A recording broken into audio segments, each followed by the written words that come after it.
Hi, my name is Dennis Petrone, and I'm going to break down a baseball swing and what aspects of the swing produce the most power and torque, and also what are some common injuries that occur in the baseball swing. These movements occur when the torque and power is generated at the peak level when the ball is about to strike the bat. So, as the ball player finishes their swing, they generate the torque and they use that energy from their legs and their trunk rotation to deliver it to the ball. And hopefully, at the correct angle, they can elevate that ball to get the optimal distance and angle off of the bat. So, you can see the player there has finished their swing, they're fully extended, and the ball has left the bat at a productive angle. So, how does the power transfer? We have our stance, the load phase, the swing phase, and the follow through. So if you look at the stance here, this is one of the best baseball swings ever recorded with Ken Griffey Jr. You can see it's a very relaxed stance. You can see the hands are right at a powerful phase in the body, and you'll see as we get to the swing phase, the hips are slightly cocked back, and there is pressure on the back leg, not so much pressure on the front leg. Okay, so as we load back, you'll see that angle of the back knee has decreased and the angle of the front knee has increased, and the hands have rotated back with the hips, ready to load for the swing. And now the power has transferred from the back foot to the front foot, and through the rotation of the hips, the torso, and the shoulders, the torque has been generated through the hands and the bat to make contact with the bat.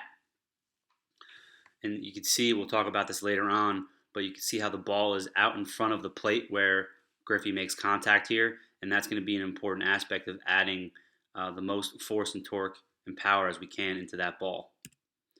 And then we'll see the follow through. The batter's body is fully extended, okay, and the top hand does not leave the bat until the bat has went all the way through the zone. And now at this point, it is a deceleration phase of the bat. And we'll talk about that as well with common injuries when players do not decelerate the bat properly. So through my research, there are three main aspects that could increase the torque and the power of a baseball, softball player's swing. First, the individual's muscular strength and their ability to create that power. The warm up before the at bat in the on deck circle, and then the swing path of the bat and where it actually reaches the ball. So the individual's muscular strength, the stronger that person is, the more muscular strength that they have produced and more power that they can produce, the faster or the better bat velocity, swing velocity that they'll get, and that's going to result in more power and more torque on the swing, which will transfer more force into the ball and more energy into the ball, making it go faster and further. Okay, a study that we researched here, 6 weeks of resistance training of at least 3 times a week will increase the athlete's ability to generate that velocity and torque on their swing.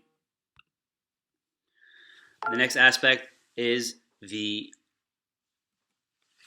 warm up before the at bat. The athlete, contrary to popular belief, should not be using a donut.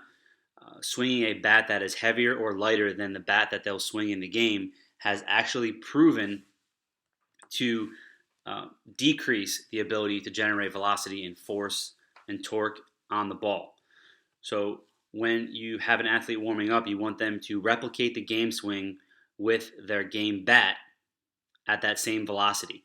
Okay, so essentially the warm up is going to be imitating what the swing will look like in an actual at bat. Lastly, the path of the bat to the ball is probably, as a coach, one of the most important things that you try to coach up your athlete to get the most power to the ball. Any coach that is worth their weight will tell you to hit the ball out in front of the plate. And what they're trying to translate with that is the more extension that you can get with your body without losing that swing force is going to result in the most torque and power transferred to the ball. So if you're going to hit the ball deep into the plate, you're not going to get that full extension of your arms and your hips and your torso that's needed to get that power. So you're not going to get as much of velocity coming off the bat. Now, if you can hit that ball out in front of the plate, you've already extended your moment arms as long as they can, and that's going to apply the most force and the most torque on that ball. So that's why coaches will tell you to hit the ball out in front of the plate. Some risk of injuries, and you'll see this. The first one, oblique injuries in a lot of very muscular athletes that are generating a lot of force. Sometimes all of the force that they're generating, their oblique tends to be the weak point in that chain of energy. And if we are pushing our muscles past the point which they're able to withhold, then there are going to be injuries in the oblique. Another risk of injury, when we talked about earlier, that deceleration of the swing phase, a lot of baseball players will not decelerate properly, and they will swing with so much force and then abruptly try to stop that motion, and the bat can actually cause the wrists to be sprained or even in instances fractured because the grip is so tight and there's not a proper deceleration phase. Okay, so a lot of the risk of injury in a baseball swing will come because too much force is generated without the athlete being taught how to slow that force down or to withhold that force in their body.